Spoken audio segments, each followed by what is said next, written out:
Okay, everyone, we're going to talk about sleep now. And as a health practitioner, I can tell you how important this is on so many different levels, from affecting things like hormones to affecting recovery, brain function, all of that stuff. So we'll get into that. But first, let's talk about what a circadian rhythm is. Okay, so basically, your body has these natural sleep and wake cycles.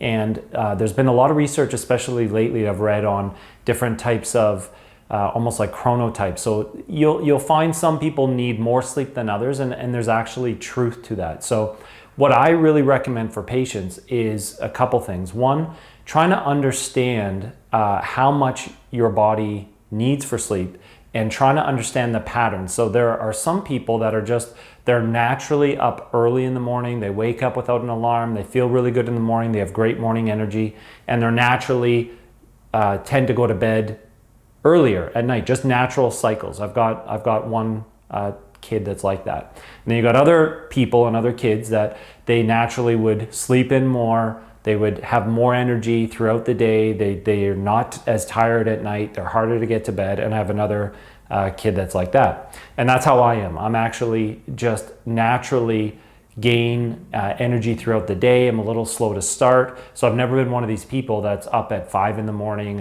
And certainly I can do that when we're traveling, but I tried it for a little while where I was up really early, forcing myself to get up, doing workouts, but I found my energy was just it really tanked throughout the day.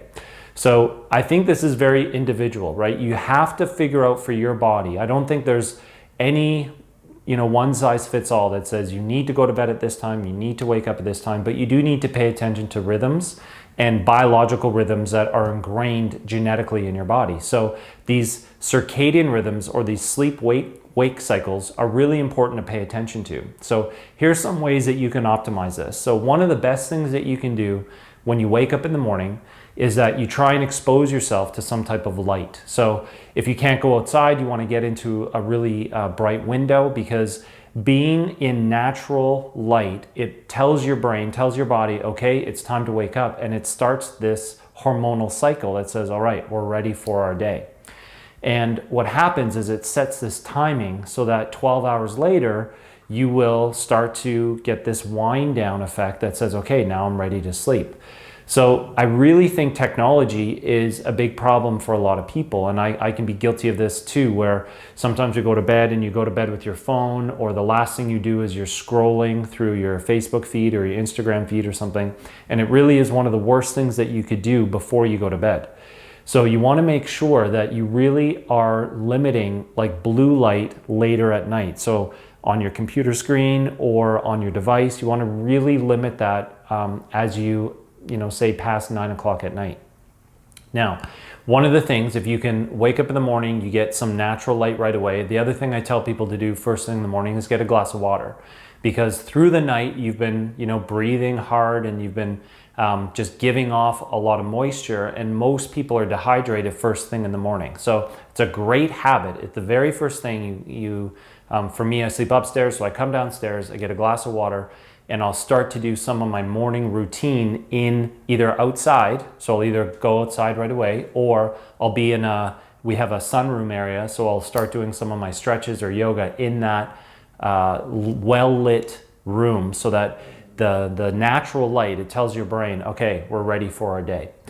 So it's really important too that you get enough sleep. So what is enough? Well, it depends on who you read, and it depends on your body. So they often say you need between 30 and 35 sleep cycles, which are between 60 and 90 minutes per week. So on average, that works out to approximately 7 hours. And if you're one of these people that functions really well, you wake up without an alarm, you're not tired first thing in the morning, and you can just go, then that's a good sign that you're probably getting enough rest, and you're paying attention to your sleep chronotype, okay?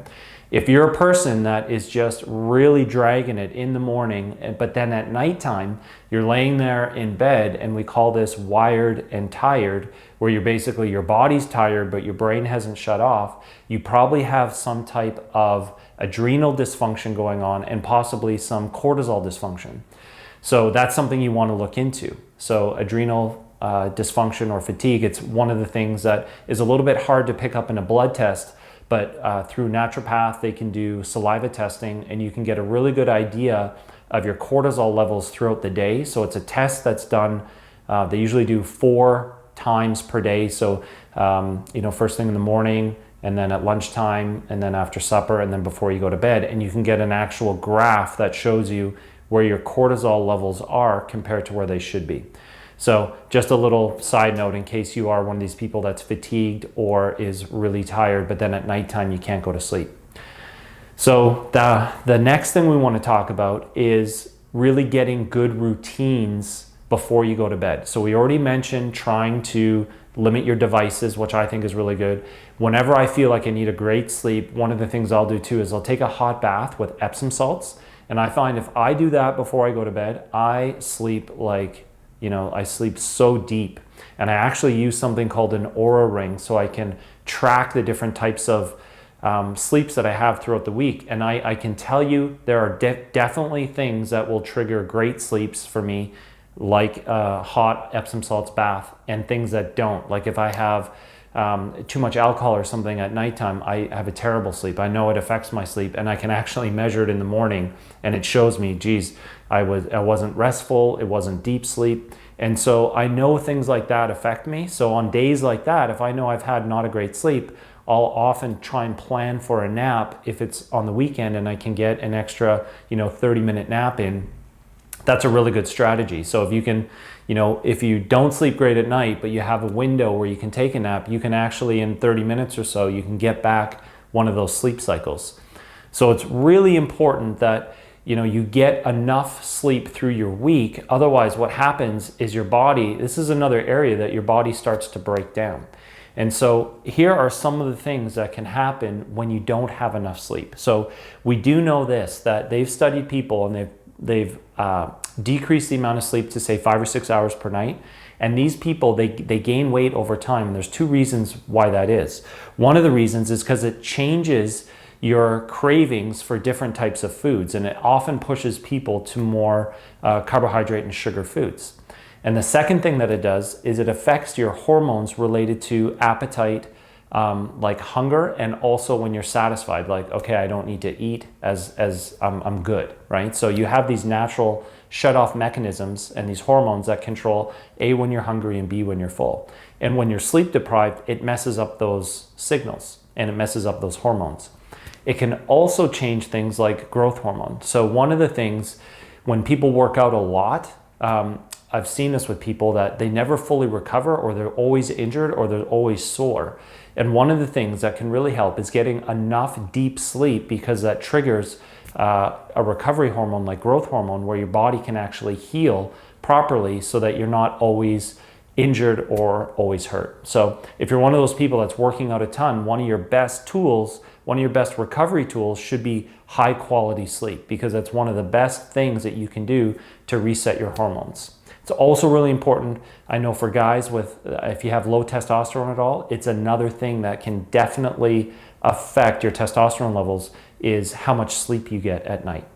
Now, the other thing that we know that this affects is your immune function. So one of the things when people, even in our house, if I see my kids are they're generally so healthy that when they're not healthy, it's an anomaly. And we always think, okay, we call it the 3 S's. It's sugar, sleep, or stress. And all of those things affect the immune system. And I know from my own body, this is one of the triggers. I used to get headaches when our kids were really small, and you might have been up through the night, or you're not sleeping as deep, things like that. So I noticed for myself is that if I wasn't getting high quality sleep, then I would get these headaches. And as soon as I started getting enough sleep and really paying attention to these sleep cycles, so I wasn't staying up so late, really trying to make sure I got to bed and doing things that I got deep quality sleep, all my headaches went away. And the other thing I noticed, if I ever have like the onset of something, so a scratchy throat or almost feel like a cold coming on, then I know right away that I haven't been getting enough sleep. And it's one of the things, I take a nap, or I do a couple nights in a row where I make sure I'm in bed. For me, that window is, I really try and get to bed by, say, 11 o'clock.